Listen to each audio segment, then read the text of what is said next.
ये देखो ये अमल का ये गांव ग्राम डांग में ग्राम ये चौथान पट्टी के ग्राम डांग में ये जो पहाड़ी से जो बादल फटने के बाद मलबा आया, उस मलबे ने ये तमाम गांव के तमाम घरों में ये जो आप मलबा देख रहे हैं, और ये घर के अंदर भी ये जो अंदर ये जो अंदर पूरा ये मलबा से भर गया। ये जब मलबे के निशान अभी तक मलबे के निशान बाकी हैं, और पूरे कमरों में पूरे तरह पहाड़ी से आया हुआ मलबा, जबकि ये कोई नदी के किनारे गांव नहीं है। ये गांव काफी ऊंचाई में है, ये गांव काफी ऊंचाई में है, लेकिन इस गांव के पीछे जो पहाड़ी है, वो पहाड़ी में अतिवृष्टि होने के कारण पूरी पहाड़ी नीचे को पूरी बह के आई, जिसके कारण ये मलबा। और शुक्र ये है कि उसके बाद बरसात थमी और इन लोगों का जीवन बचा। परमेश्वर की कृपा हुई, भगवान विंध्येश्वर की कृपा हुई कि उसके बाद ये बारिश थमी और ये लोग जो है, अब हम वहां चल रहे हैं जहां से ये पूरा पहाड़ जो है नीचे को दरक रहा है, उस तरफ हम जा रहे हैं। ये रेलिंग पे जो मलबा फंसा हुआ है, पूरा गांव के बीचों बीच ये मलबा आया। ये तमाम घर ये वो पीछे ये पूरा मलबा, आंगन में मलबा पड़ा हुआ है।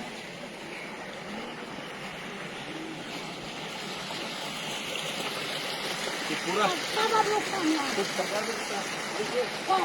कुछ नहीं, ये इतनी आपदा आने की नजदीक करवाई, इतनी इस गांव में इतनी भयंकर आपदा आने के बाद अभी तक सरकार के द्वारा कोई तात्कालिक सहायता इस गांव में नहीं मिली है।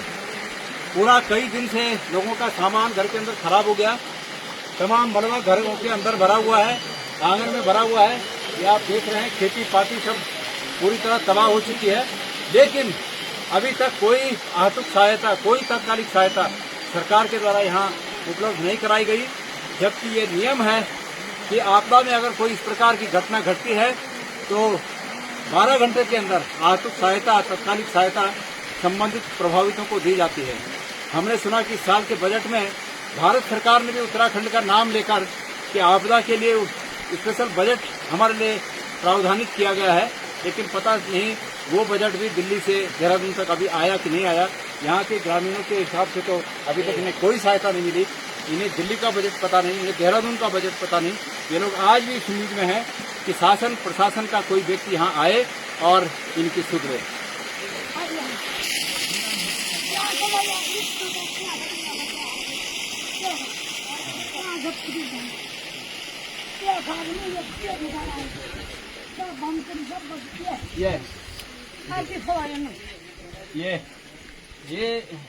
ये इस गांव के सबसे ऊपर का मकान है, जहाँ पीछे से ये बाढ़ आई, ये मलबा आया, ये सबसे ऊपर का मकान है।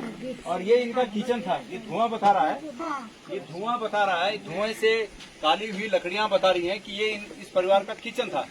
और इसी किचन को पीछे से फाड़ कर ये मलबा यहाँ से बाहर निकला। और शुक्र है कि जहाँ ये लोग, ये उसी दिन हुआ जिस दिन केदारनाथ में ये बादल फटा, उसी समय, ठीक उसी समय, रात को 8 से 9 बजे के बीच, 8 से 9 बजे के बीच, ठीक उसी समय यहाँ पर ये आपदा आई, ये दुर्घटना घटी।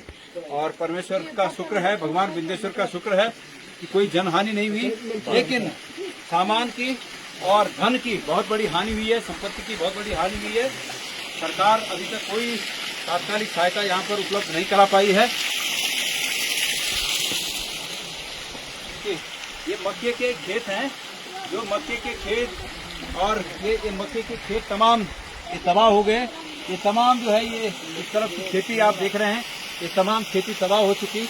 और ऊपर पहाड़ की तरफ लगाओ तो इसको, यहाँ ऊपर पहाड़ की तरफ अगर आप देखेंगे तो ये ऊपर की पहाड़ी, यहाँ से और उस तरफ से भी कई तरफ से ये पूरा पहाड़ नीचे की तरफ दरकता हुआ, बहता हुआ आया। और ये तमाम बोल्डर, पत्थर, ये मलबा ये दिखा रहा है कि यहाँ पर कितनी बड़ी आपदा यहाँ पर आई और आज लोग कितनी मुसीबत में यहाँ पर रह रहे हैं।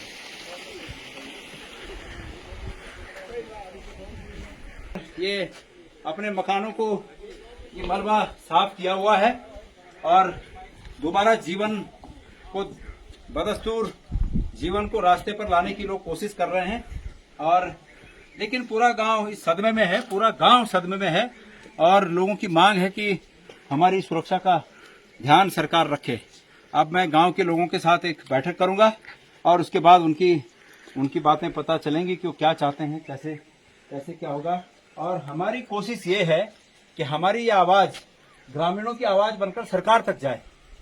हैं हाँ दीदी बिल्कुल हाँ ना सर क्या अच्छा है क्या क्या ना सातुरेगिन सासनूर सपड़ेग लेकिन पुआरी हो ये तो हम तो बोला था पर सातुता हूँ छन ओ तो जब उन्हें सात बाहर निकालोला ओ और कुछ कर लो तुम आज हाँ तो नीचे करते हैं।